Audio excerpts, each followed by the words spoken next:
Pada kesempatan kali ini kami Klub Matematika, tempat belajar yang mudah dan menyenangkan, akan membagikan video soal SKB beserta pembahasannya untuk formasi guru SD, SMP maupun SMA. Karena pada materi ini adalah tentang kompetensi pedagogiknya. Soal ini adalah soal yang HOTS, yang benar-benar HOTS. Langsung saja kita masuk ke contoh soalnya.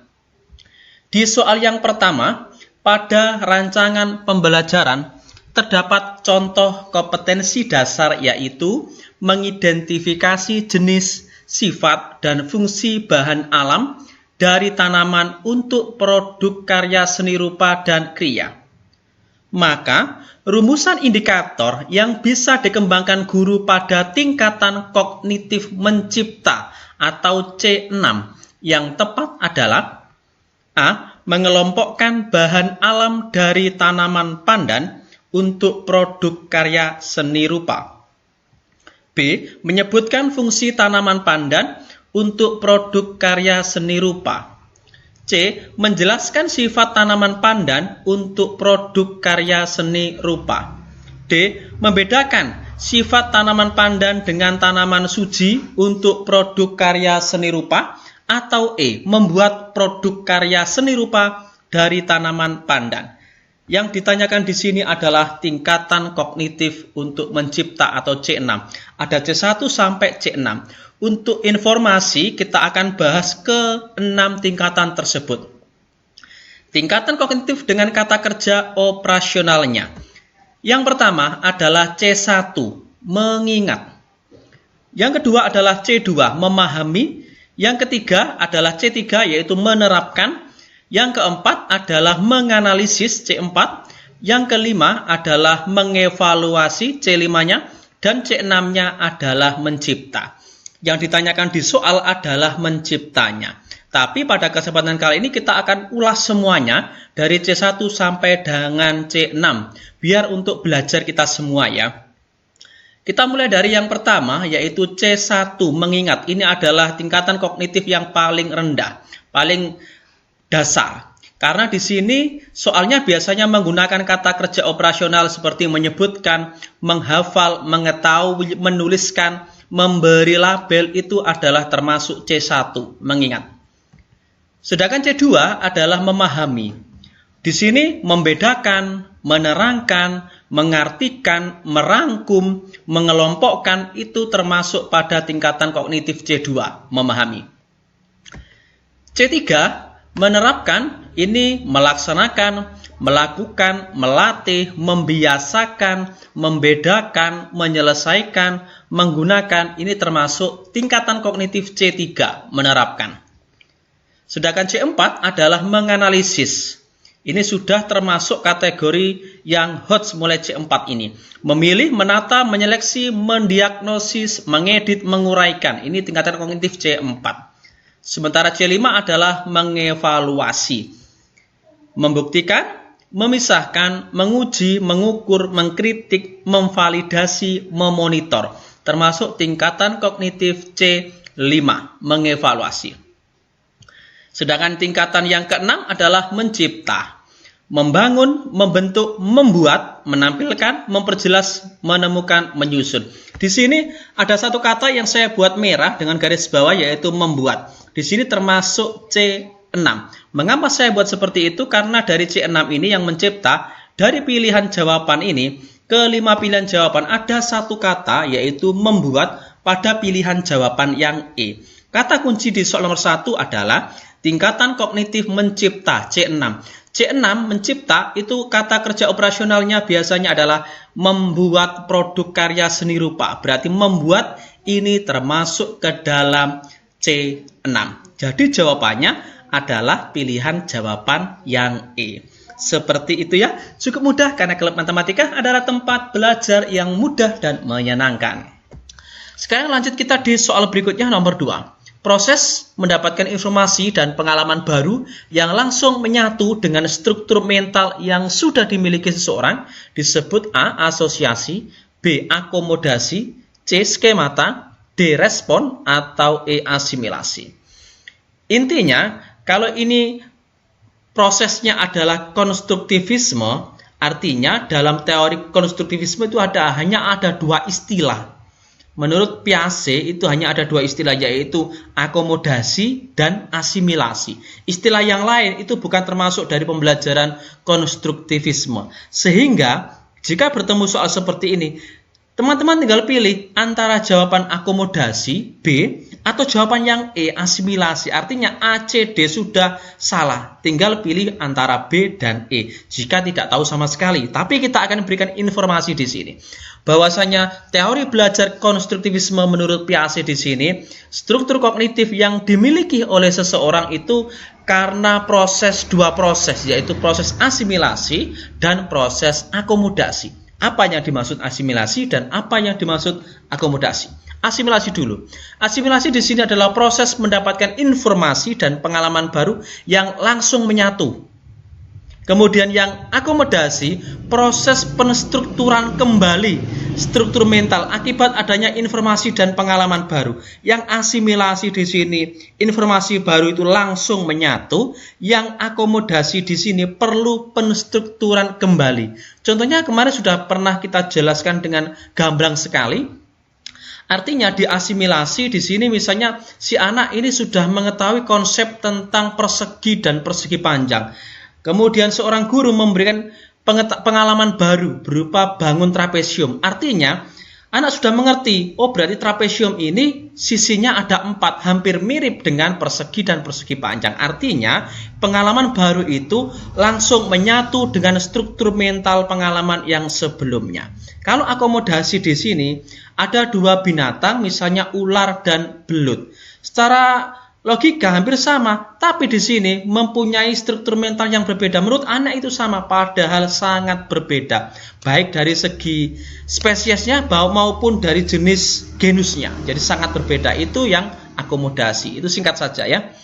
Artinya di sini dalam hal belajar, Piaget tidak sependapat bahwa belajar itu adalah suatu yang terbatas, yaitu lebih dipacu ke arah spontanitas terbatas untuk masalah tunggal, teori stimulus respon. Di sini tidak seberapa pendapat. Jadi di soal nomor 2 di sini, karena di sini langsung menyatu berarti prosesnya adalah asimilasi. Yang akomodasi tadi butuh penstrukturan kembali. Oke, lanjut kita di soal berikutnya ya.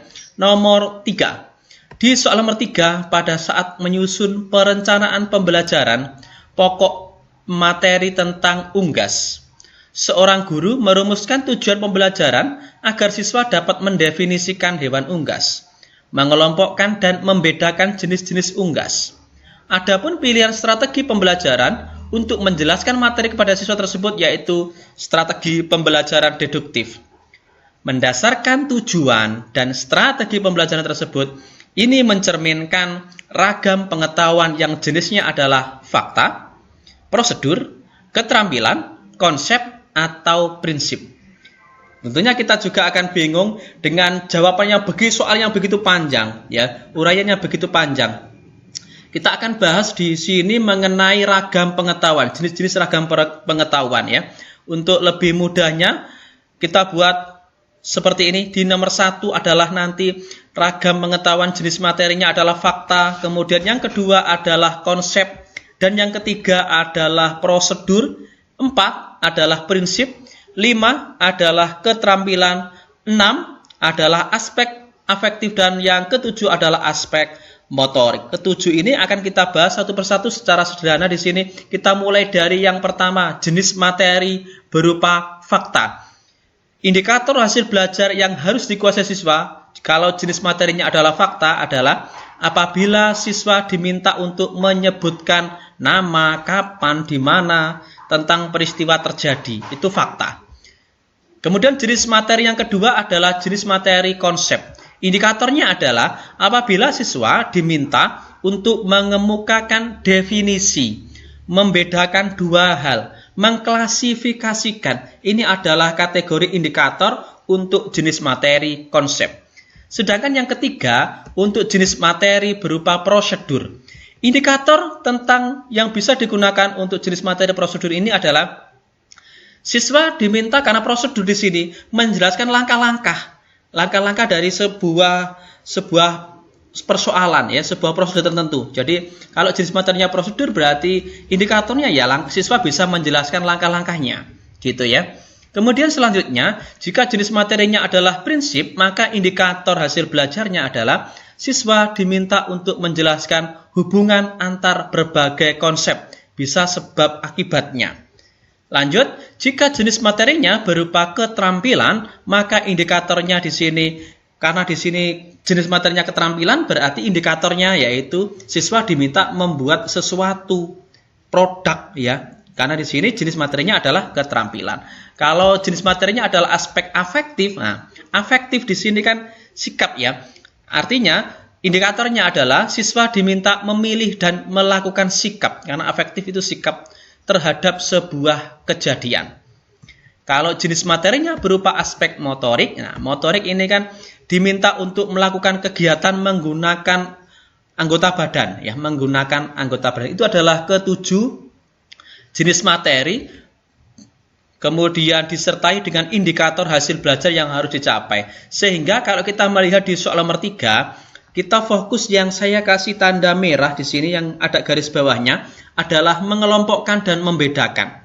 Mengelompokkan dan membedakan jenis-jenis unggas. Mengelompokkan dan membedakan jenis-jenis unggas ini termasuk ke dalam konsep. Jadi, mendasarkan tujuan dan strategi pembelajaran tersebut mencerminkan ragam pengetahuan yang jenisnya adalah konsep. Lanjut kita berikut di soal nomor 4 ya. Di soal nomor 4, perencanaan pembelajaran yang menekankan pada proses keterlibatan peserta didik secara penuh untuk dapat menemukan materi yang dipelajari dan dihubungkan dengan situasi kehidupan sehari-hari sehingga mendorong peserta didik dapat menerapkan dalam kehidupan mereka. Pilihan strategi pembelajaran yang tepat yaitu ada banyak strategi pembelajaran di sini. A. Kooperatif, B. Inquiry, C. Problem solving, D. Discovery learning atau E. Contextual teaching learning ya, CTL. Oke, di sini kita akan bahas mulai dari kooperatif sampai dengan pembelajaran kontekstualnya. Mulai dari kooperatif dulu. Model-model pembelajaran kooperatif di sini yang saya kasih tanda tebal ini karena kooperatif bekerja sama dalam kelompok kecil, yaitu suatu strategi pembelajaran yang terstruktur secara sistematis, di mana siswa bekerja sama dalam kelompok-kelompok kecil.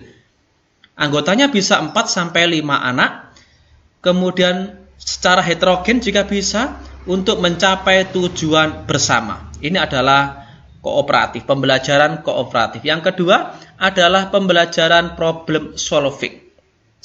Namanya saja problem solving, pemecahan masalah. Sehingga dalam pembelajarannya di sini menggunakan masalah-masalah yang real dalam kehidupan nyata atau masalah-masalah otentik.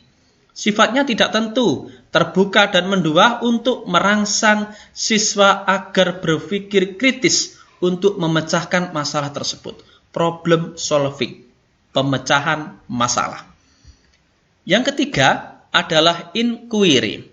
Inquiry di sini adalah memperoleh dan mendapatkan informasi dengan melakukan observasi atau bisa melakukan eksperimen, tujuannya untuk menjawab maupun untuk memecahkan masalah terhadap pertanyaan atau rumusan masalah dengan menggunakan berpikir kritis dan logis. Ini adalah inquiry. Berikutnya adalah discovery learning.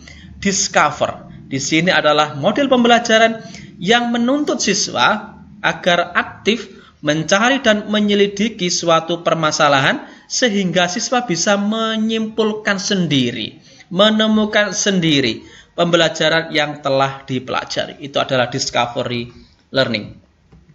Ada kontekstual, pembelajaran kontekstual atau biasa dikenal dengan CTL. Di sini adalah siswa mengaitkan antara materi yang diajarkan dengan situasi dunia nyata anak. Siswa membuat hubungan antara pengetahuan yang telah dimilikinya, kemudian dengan bagaimana pengetahuan tersebut diterapkan dalam kehidupan sehari-harinya. Kontekstual, namanya saja kontekstual. Jadi, di soal nomor 4, ada kalimat yang saya beri garis bawah dihubungkan dengan situasi kehidupan sehari-hari. Oke, sudah ada link jawabannya. dapat menerapkan dalam kehidupan mereka. Jadi ini adalah pembelajaran kontekstual, pilihan jawaban yang E. Seperti itu ya cara kita untuk menyelesaikan materi ini, menyelesaikan soal-soal ini. Kita analisis satu persatu kalimat demi kalimat itu, ada beberapa kata kunci, clue yang bisa digunakan untuk memilih jawaban yang benar. Lanjut kita di soal berikutnya nomor 5. Memang kita soalnya dapat sedikit, tapi saya harapkan dengan sedikit ini tapi kita benar-benar matang. Kita benar-benar paham tentang materi tersebut ya. Kita tidak mengejar banyaknya materi, kita sedikit materi tapi kita sudah benar-benar menguasainya. Di soal yang kelima, saat merancang pembelajaran seorang guru ingin menyederhanakan konsep, prinsip hukum yang kompleks, sehingga dapat memperjelas penyajian pesan secara tertulis. Media apa yang paling tepat dipilih oleh guru tersebut? Oke, A. Media bagan, B. APE, alat permainan edukatif, flipchart, foto, atau gambar. Oke, ini tentang media pembelajaran. Banyak informasi dari beberapa grup media sosial, bahwasannya dari hasil FR tahun kemarin, banyak soal yang tentang media. Untuk lebih jelasnya, kami akan bahas lebih spesifik di sini tentang macam-macam media pembelajaran. Yang pertama ini saya berikan 6 dulu. Yang pertama adalah foto, yang kedua adalah media sketsa, yang ketiga adalah diagram, 4 adalah bagan, yang kelima adalah grafik, dan yang keenam adalah APE, alat permainan edukatif. Kita akan bahas satu persatu dimulai dari foto sampai yang terakhir nanti adalah APE. Mulai dari yang pertama adalah media foto. Media foto di sini punya kelebihan dan punya kelemahan masing-masing. Setiap media pasti punya kelebihan dan kekurangannya masing-masing. Yang penting seorang guru bisa menempatkan media mana yang tepat untuk pembelajarannya. Foto di sini kelebihannya sifatnya adalah konkret dibandingkan dengan media verbal. Dapat membatasi batasan ruang dan waktu. Misalnya materi tentang hewan buas, gak mungkin kita menghadirkan benda nyata. Tentu kita pakai foto ini. Jadi mengatasi batasan ruang dan waktu, mengatasi keterbatasan pengamatan tentang misalnya tata surya apa gitu ya, dapat memperjelas suatu masalah, murah harganya dan sekarang gampang didapatkan dengan kemajuan teknologi. Tapi di balik kelebihan ada beberapa kelemahan dari media foto ini. Yang pertama, hanya menekankan persepsi tentang indera mata saja. Gambar atau foto terlalu kompleks, kurang efektif untuk kegiatan pembelajaran. Biasanya ukurannya sangat terbatas untuk kelompok besar. Syarat pembuatan foto agar menjadi media foto yang baik adalah harus otentik, sederhana, ukurannya relatif, artinya menyesuaikan ruang, mengandung gerak atau perbuatan. Gambarnya hendaknya bagus dari sudut seni. Sekarang media berikutnya yaitu sketsa. Sketsa adalah gambar yang sederhana atau bisa disebut draft kasar yang melukiskan bagian-bagian pokoknya, tidak detail. Sketsa selain dapat memperjelas penyampaian pesan, menghindari verbalisme, bisa juga untuk menarik perhatian siswa. Harganya tidak perlu dipersoalkan sebab media ini bisa dibuat sendiri oleh guru. Sketsa yang dibuat secara cepat, sementara guru menerangkan dapat pula dipakai untuk tujuan tersebut. Media yang ketiga adalah diagram. Sebagai suatu gambar sederhana, menggunakan garis, simbol, diagram di sini atau skema, menggambarkan struktur dari objek secara garis besar. Menunjukkan hubungan antara komponen, bisa tentang sifat-sifat proses yang terjadi. Media yang keempat adalah bagan. Seperti halnya media grafis yang lain, fungsi yang pokok adalah menyajikan ide-ide atau konsep yang sulit disampaikan secara tertulis atau secara syarat yang baik untuk bagan di sini adalah dapat dimengerti oleh anak, sederhana, tidak rumit, dan tidak berbelit-belit, diganti pada waktu tertentu agar sesuai update terus, ya, tidak kehilangan daya tariknya. Contohnya di sini adalah bagan tentang organisasi, bagan tentang siklus air gitu ya. Yang kelima adalah media grafik ya. Grafik di sini adalah gambar sederhana yang menggunakan titik, garis atau bisa juga gambar ya. Grafik disusun berdasarkan prinsip-prinsip matematik dan menggunakan data komparatif. Yang keenam adalah APE, alat permainan edukatif, yaitu alat yang digunakan oleh anak untuk bermain sambil belajar. Role playing artinya alat dan bermain itu merupakan sarana belajar sehingga belajarnya menjadi lebih menyenangkan. Anak tidak akan bosan bermain ya. Di samping itu dengan bermain anak akan terbawa pengalaman yang positif dalam segala aspek. Bisa keimanan, ketakwaan, daya pikir, daya cipta, bisa juga olah tubuh atau jasmaninya. Jadi kalau kita melihat di soal nomor 5, saat merancang pembelajaran seorang guru ingin menyederhanakan konsep, prinsip, hukum yang kompleks. Ini saya beri garis bawah. Jadi media yang dapat dipilih oleh guru untuk menyederhanakan konsep prinsip hukum yang kompleks tersebut, maka bisa menggunakan bagan pilihan jawaban yang A. Seperti itu. Oke, demikian video sederhana dari kami Klub Matematika tentang latihan tes SKB untuk formasi guru. Semoga video sederhana ini bisa bermanfaat untuk kita semua. Jangan lupa like, subscribe, bagikan jika dirasa video ini bisa bermanfaat bagi orang lain. Terima kasih dan tonton kami di video selanjutnya di Klub Matematika, tempat belajar yang mudah dan menyenangkan.